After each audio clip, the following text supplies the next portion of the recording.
Defending in this meta is already extremely difficult, but in today's video, I'll be able to share with you all a new box base that has defended against the common spams in the World Championship warm-up. Let's dive into it. And we are here with the base. Now this is, like I said, a box base, Rage Tower and Invis. Now I find Rage Tower and Invis are pretty difficult, especially because of the Town Hall Invis, and especially being able to have a Town Hall Invis with the Monolith or another particular defense. It does make the attack approach a little bit difficult when it comes to whether that's air spam or those Root Rider spams into the Town Hall. Now I'll talk about why I like this combination setup, and that's mainly because if they go on the Town Hall at the initial start, then they're going to have to force a spell to keep the Town Hall so they can actually push through it. And then once they come out of it, they're going to be coming into this back end Rage Tower, what we do have set up there. That is going to be 3 multi-infernos. We do have the ricochet cannons, 2 expos, and of course the Eagle artillery. So that right there itself is really, really deadly, especially if you're going through the Town Hall at the start and then coming out of it through that kind of a damage. And then the heroes on the back end, that's obviously going to make it a little bit more difficult. Now, this base, I mainly like this kind of setup is mainly because we are focused on Root Rider spam and of course the air spam. So any spam in general, that's my ultimate goal here, was to mainly slow that down and potentially defend it. So this is the overall objective here. And like I said, with the Town Hall kind of being on the outside of it, there's no necessary ways of being able to actually deal with it in a fast manner of time. So that's why I kind of like this one, because if you go on the opposite side with any particular root spam, it is going to be a little bit tricky going through that rage damage and then trying to end on that Invis Town Hall. Sometimes a log launcher particularly won't trigger it, or the troops will just fizzle out before getting into the back end of the Town Hall. So adding the multi-archer towers on the back end, it's going to be really nice for that, because that's just going to be additional splash coming on through those Root Riders if they ever make it through there. It also does provide good damage to tank those balloons down, especially when it's coming for air spam. So we're going to mainly focus on those Root Rider spam. As you can kind of see, there's no leading defenses inside of this side of the heroes to get a straight narrow path into the Eagle artillery. So any particular root spam, they are wanting to have the root spam go into there, but unfortunately, because of how I have the defense set up, what I do have here is for roots to go on this side and also on the other side as well. So basically going around that Eagle artillery to make that initial entry less likely because of how those defenses set up. So that's why this is really going to be a little bit tricky when it comes to playing the Root Rider spam, and that's why I do have those cestus there. It's to kind of push those Root Rider on the outside to go past this setup rage. So that was the whole goal of that, and you are going to be able to see in the replays how efficient it is to actually get those Root Riders a path around this core and how it ultimately did result in a fail. So moving along here, in terms of specific Root Riders, it is pretty tricky to actually get anything there. So you're going to see in this particular replay, someone sent the Root Riders into here in hopes of being able to get them in there, but because the defense is on this side, it actually went down there.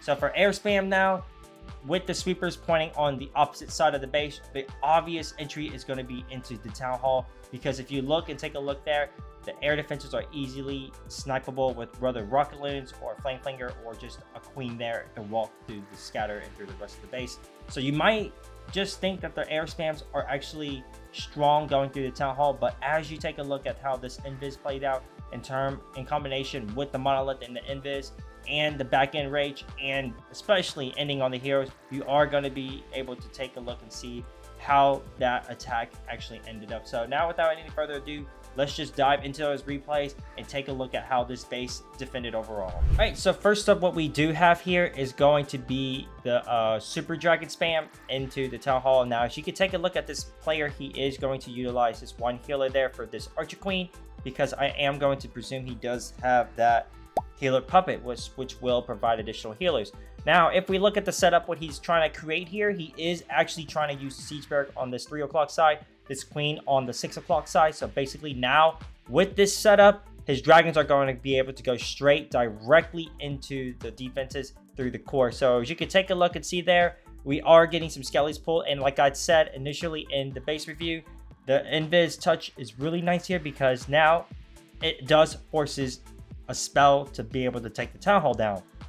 Now, not only just that, but you could see the CC actually did get pulled. I believe it was a P.E.K.K.A that was actually stuck on the wall where on this side, which actually evidently pulled the CC. Queen is already forced through ability, and now that the CC had to go through, be taken down by the Super Dragons, the Super Dragons are fizzling out really super fast here, because now with the 3-core Rage, the heroes on the back end, the Eagle with the Ricochet cannons, there is going to be a really tough time for this player to be able to get through the remaining defenses on the base here. So he does have quite a bit of spells. He does have 2 Rages. He does use one on the Queen, but unfortunately with the Multi-Inferno not going down to the Super Dragons, that Queen does go down there along with the healers, and now there's nothing left but the RC and that Barbarian King.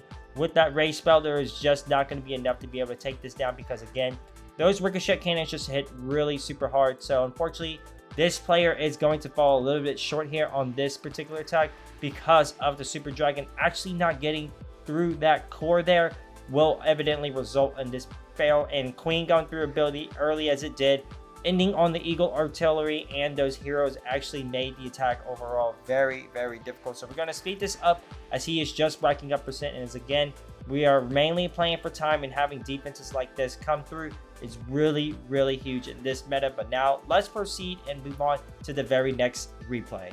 And next up, what we do have here is yet going to be the same Super Dragon approach, but this time instead of using the Siege Bear, this player is going to be using the Siege Bear, and I'm going to assume he's actually just going to use the Queen on the opposite side, unlike the first replay. So what he is doing here is the same approach like the last player, but instead he's switching the Fling Flinger, or switching the Siege Bear to the Fling Flinger and using the Queen on the opposite corner. And as you can see, he is going to early wall break with the Barbarian King, and then he's going to already send the Super Dragons into the Town Hall. As you can see, the multi-Ultra Towers did work on those initial balloons, and now it's going to be less balloons going into the base. And still, again, same thing. Invis Tower forces a freeze again. So that's exactly why I kind of like having this Invis there, because it does force a spell, and that spell can make a difference ultimately on the attack. So as you can see, I actually switched the CC to a Hound there, but either one would have worked. I figured if players were going to be still doing this, a Hound would be a little bit better in terms of stalling the Queen and the Super Dragon, but unfortunately there, that Hound actually did not do as much as I would expect there. So same case scenario as the last attack, the core is still alive, and that's a huge problem when it comes to these air spams through the hall, is because now they have to end on the Eagle, the Ricochet, and all those heroes on the back end with no abilities left on the King, no ability left on the Queen other than just having the RC. And of course, that King and Queen are still working along there, but King actually does fizzle out. Queen working on the Ricochet cannon, and now RC is coming through, but unfortunately it will not be enough because of all the damage that it's going to have to go through. That is going to be the World Champion, the Warden, the Eagle Artillery, and then the back end Tesla. So really nice defense yet again here on this specific base, because again, we are going to be seeing common air spams, like especially with this one, because of how the sweepers are isolated facing towards the Eagle. Everyone is going to try and force it through the Town Hall, but due to the Invis setup there, it does forces a spell, which evidently makes a huge difference in the end when it comes to having the heroes alive, cleaning the rest of the base like this base. So now we're going to let this play out here. We can see the Queen is racking up percent, but because the walls are closed there, she is going to be stuck on the wall and ultimately die out from this Warden. So really nice defense there, giving us a 90% 2-star, which does make a huge difference in these wars. And the final replay of today is going to be the Mass Root Rider spam. Now he does have some rocket loons there. Now, like I've already talked about, the main goal of what this player actually wanted to do here is get the Root Riders to path through the 12 o'clock side and through the core like this, like so. But unfortunately, what we're going to be able to see here is the scatter shot being a problem. I do think that Invis right there was just slightly too early, because now the Root Riders are going to that scatter shot, which ultimately makes this attack very, very difficult, because with the hero set up there with no defenses, it does forces the attackers to have to go at a different offset angle there. But either way, I do think if he had gone through the core with that early Warden ability that he had used, I do think it's still going to fall short because of the back end damage that is still up and running. But You could see he's already sending the RC in through the core to try to alleviate the damage, to try to get something to go to the Town Hall. But unfortunately here with the invis tower there, it does go off and pop off and make the Town Hall invis to where the Brood Riders will not be able to take it down. And again, that's exactly why I do believe the invis tower base will be the go-to now, especially how it just, whether that just makes it tricky or utilizes one additional freeze to be able to take it down. I do think it's really nice touch there because it can actually force a log launcher when doing ground hits. So I do really think the base was really nice overall because of the defenses that I've actually received throughout the course of the World Championship warm-up. But I will go ahead and link the base down below for you guys. Let me know how it does for you guys, whether that is being used in Legends or ESL. I do think either one works, but let me know down below in the comments what you guys think is the best one for you guys. Okay, all right, and that's going to conclude it for today's video. And like I said again, I will go ahead and link the base down below in the comments with the recommended clan castle. But if you guys like this video, make sure you guys go ahead and give it a thumbs up and comment down below what you guys would like to see in our very next videos, just like this one, or any recommendations. But until next time, guys, I'll catch you all in the very next one. Ghost out.